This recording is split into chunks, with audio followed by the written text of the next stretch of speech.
13 years. That's the difference in life expectancy you can find between neighborhoods just a few miles apart in some U.S. cities. It's pretty wild, right? And it makes you wonder, what's really going on here? What's the secret sauce?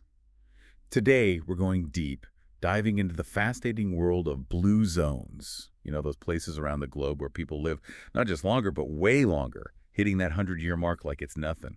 Yeah, and it's not just anecdotal. We're talking serious data here. The difference in lifespan in these locations is statistically significant, like off the charts significant. And what's really interesting is it's not just a few isolated cases, it's whole communities, generation after generation. Exactly. It's a pattern, a blueprint almost. To help us decode this longevity puzzle, we've turned to, well, the experts. We're drawing insights from a really insightful YouTube video featuring Dan Buettner, like the leading Blue Zones guru, and Professor Tim Spector, a well-known scientist. The video is called Dan Buettner, Leave to 100 with Secrets of the Blue Zones. It's on the ZOE channel, and they really unpack the data, you know, the what and the why of these long lives. And when you look at the data as a whole, it's pretty amazing. The observations they've collected over decades from these blue zones, it all lines up with what we're now discovering scientifically about how things like diet, physical activity, and our social networks actually impact our biology. It goes way beyond just seeing that these people live longer. It starts to paint a picture of how and why. And that's exactly what we're after today. We want to distill all this incredible research into actionable insights for you. We'll highlight the surprising bits, the stuff that makes you go, huh, really? And give you some concrete takeaways, all without drowning you in a sea of data. So let's jump right in. First things first, what exactly are we talking about when we say blue zone? Basically, a blue zone is a specific region where, statistically speaking, people live significantly longer lives than the global average.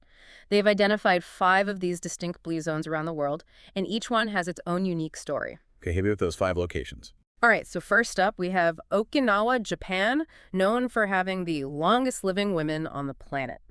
Next is Sardinia, Italy, specifically a cluster of 6 villages with a really interesting history, by the way. This is where you find the longest living men. Then there's Ikaria, Greece, where people live, on average, about 8 years longer than most, and they have incredibly low rates of dementia. The Nicoya Peninsula in Costa Rica is another hotspot. They have half the middle-age mortality rate and are 3 times more likely to reach a healthy 95. And last but not least, we have a blue zone right here in the U.S., Loma Linda, California, home to a community of Seventh-day Adventists who are outliving pretty much everyone else in North America. 5 very different places, culturally and geographically. How did researchers even figure out these were the longevity hotspots? It's pretty clever. They basically did a kind of reverse engineering, starting with the data. They looked at areas with an unusually high number of centenarians, people who make it to 100. Once they pinpointed these clusters, they dug deeper, asking what's different about these places? What do these folks have in common? And speaking of places, there's an interesting geographical pattern here, isn't there? Yeah, it's pretty fascinating. All 5 of these blue zones are situated near the 20th parallel north. It's not a hard and fast rule, but it does make you wonder if this latitude is some kind of sweet spot for longevity. Why would that be? Well, there are a few theories. One is that areas closer to the equator have historically struggled with more infectious diseases, which obviously can take a toll on lifespan. And then in the far north, you have different challenges like long winters and potentially less diverse diets due to the climate, things like that. It really makes you think about the interconnectedness of everything, right? Location, lifestyle, the whole shebang.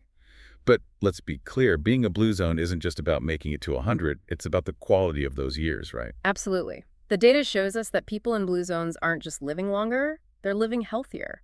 They have much lower rates of chronic diseases like diabetes, heart disease, cancer, and dementia. It's not just about quantity, it's quality of life, too. And are we talking superhumans here? Do they have some kind of genetic advantage? Not really. That's what's so fascinating. The research suggests that these folks don't have better genes or more willpower than anyone else. It's more about the environment they live in, the habits they've cultivated, and the way they live their lives, day after day, year after year. Okay, so let's talk about those habits. Let's start with physical activity. And get this, the data shows that blue zone residents aren't hitting the gym or doing crazy workouts. Yeah, no CrossFit or marathons here. They're not sweating it out in spin class. It's not about structured exercise, at least not in the way we typically think about it. So how are they staying active? What's the data tell us about their daily movement?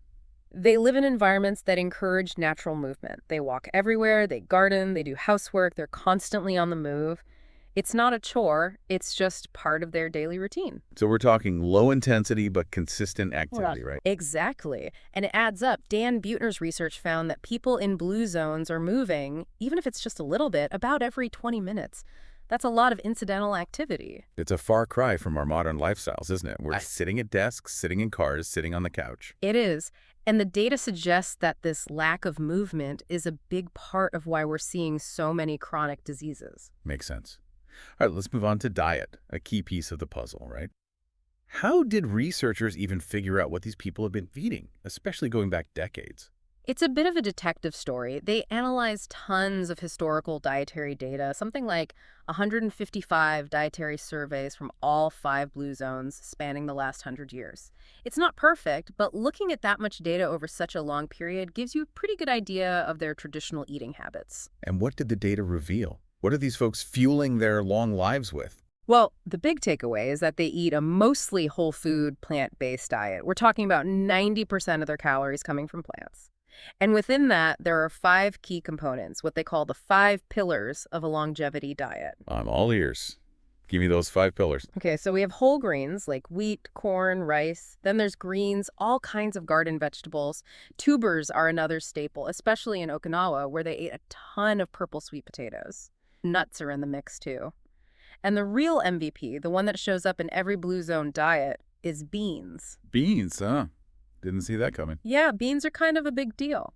The data suggests that eating about a cup of beans a day could add 4 years to your life compared to diets that are heavier on less healthy proteins.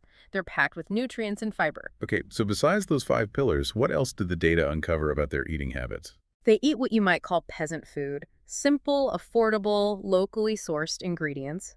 But here's the key. They prepare these basic foods in a way that makes them delicious. The data suggests that enjoyment and satisfaction with food are crucial for making these dietary patterns stick. It's not just about eating for fuel, it's about enjoying the food, right? Exactly. And while the basic blueprint is similar across blue zones, there's a lot of regional variation too. They use different types of beans and grains depending on what's local. Some blue zones incorporate fermented foods like yogurt, goat cheese, miso, fermented soy. It's all about adapting those core principles to the local environment and culture. What about superfoods? Do they play a role in the blue zone diet? Not really. The research actually downplays the whole superfood thing. The takeaway is that it's more about consistently eating those basic nutrient-dense foods than trying to find some magic bullet ingredient. Okay, so we've talked about what they eat. Let's talk about the why. What's the science behind all of this? Why are these dietary patterns so good for us? It goes deeper than just looking at individual nutrients. It's about the synergy of all those compounds working together in whole foods. So the whole is greater than the sum of its parts. Exactly. And 2 things that really stand out in the data are fiber and polyphenols. The fiber in these plant-based diets feeds our gut microbes, those trillions of bacteria living in our intestines. And polyphenols, well, they act as a kind of fuel for those microbes, helping them thrive. And we're learning more and more about how crucial a healthy gut microbiome is for overall health and longevity. Right, the gut is like this whole ecosystem that impacts everything else in the body. Precisely. A healthy gut helps regulate the immune system, which is involved in everything from repairing tissue to fighting off cancer cells. It's like creating a resilient internal environment that supports healthy aging. On the flip side, what does the data tell us about the impact of processed food? Well, the evidence is pretty clear. Processed foods are bad news. Dan Buettner talks about how the health of Okinawans started to decline when they transitioned away from their traditional diet and started eating more westernized processed foods. That's a powerful example of how much diet really matters. Huh? You mentioned fiber earlier. Can you unpack that a bit more? Yeah, so fiber isn't just one thing. It's a whole bunch of different carbohydrates that our bodies can't digest, but our gut bacteria can. And different bacteria like different types of fiber.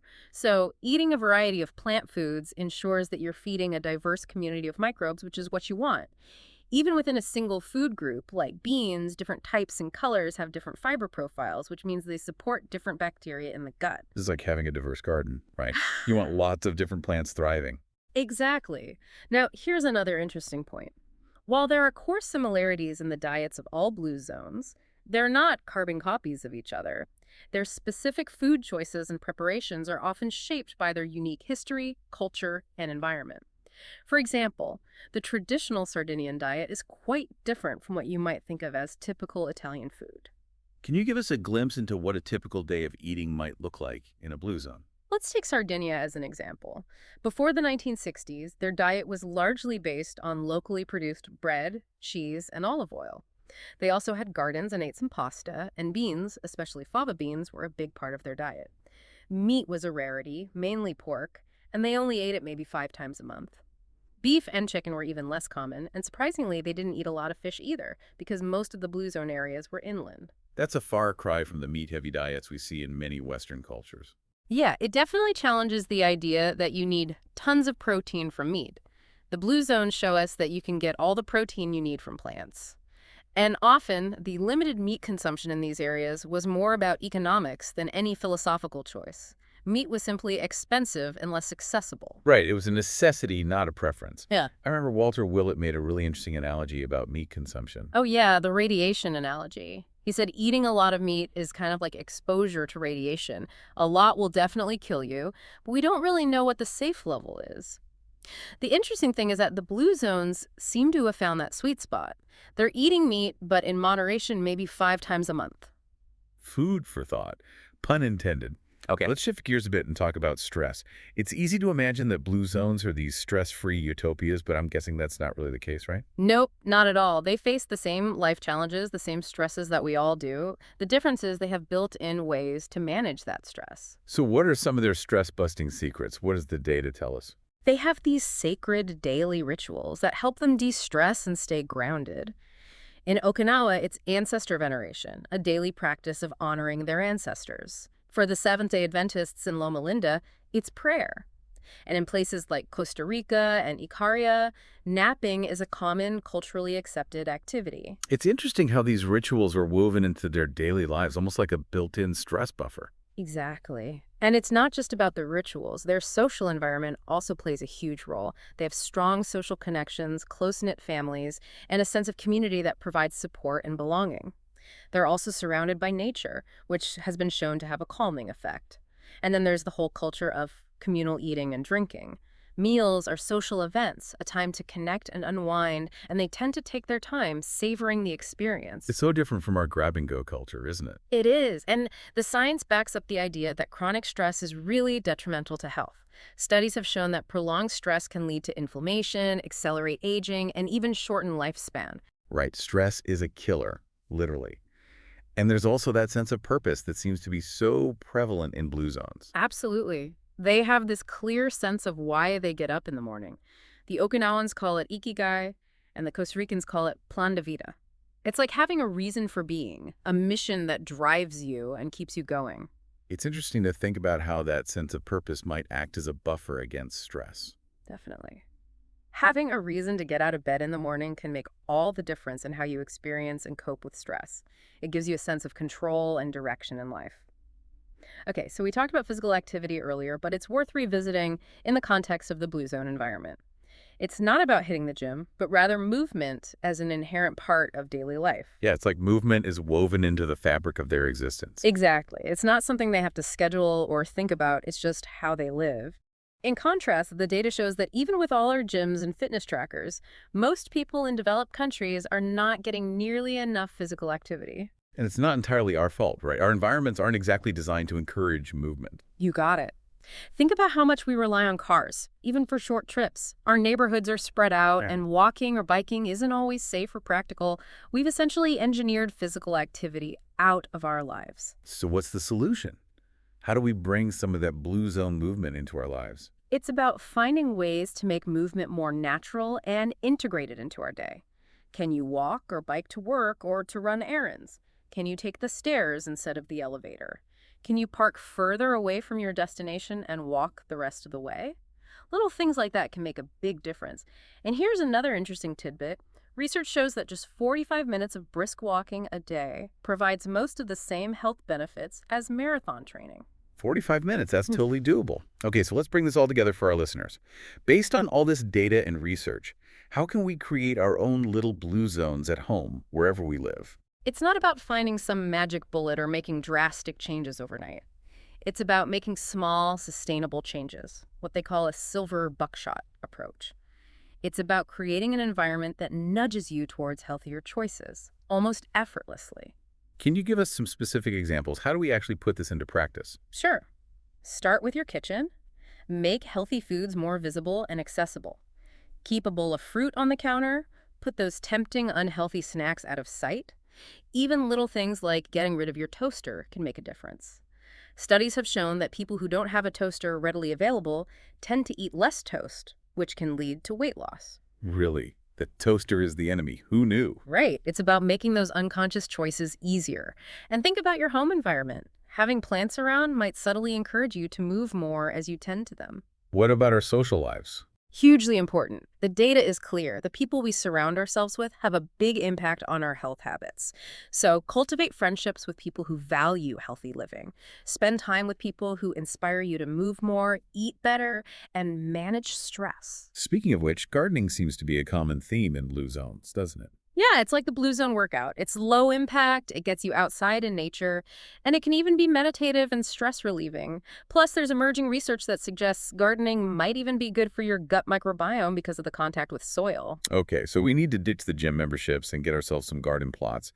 What about those stress-reducing rituals? How can we work those into our busy modern lives? The key is to make them a habit, a non-negotiable part of your day. It could be as simple as making mealtimes screen-free, eating together as a family, or even taking a short nap if you can. Consider joining a faith community or a social group that gives you a sense of belonging and support, and prioritize building those low-stress friendships. It's about creating an ecosystem that supports your well-being, rather than relying solely on willpower to meditate or stick to a strict diet, which can be really hard to maintain in the long run. It's about making healthy choices the easy choices, right? Exactly. And remember, longevity isn't about some quick fix. It's about building those consistent, healthy habits over time, day after day, year after year. You mentioned earlier that Dan Buettner himself follows a Blue Zone-inspired diet. Can you tell us what a typical meal looks like for him? He often eats a big pot of what he calls minestrone.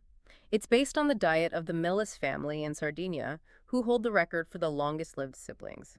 This soup is packed with 3 types of beans, tons of veggies like carrots, celery, onions, oregano, red pepper, and potatoes or barley. And he finishes it off with a good drizzle of olive oil. He usually makes a huge batch and has it for brunch.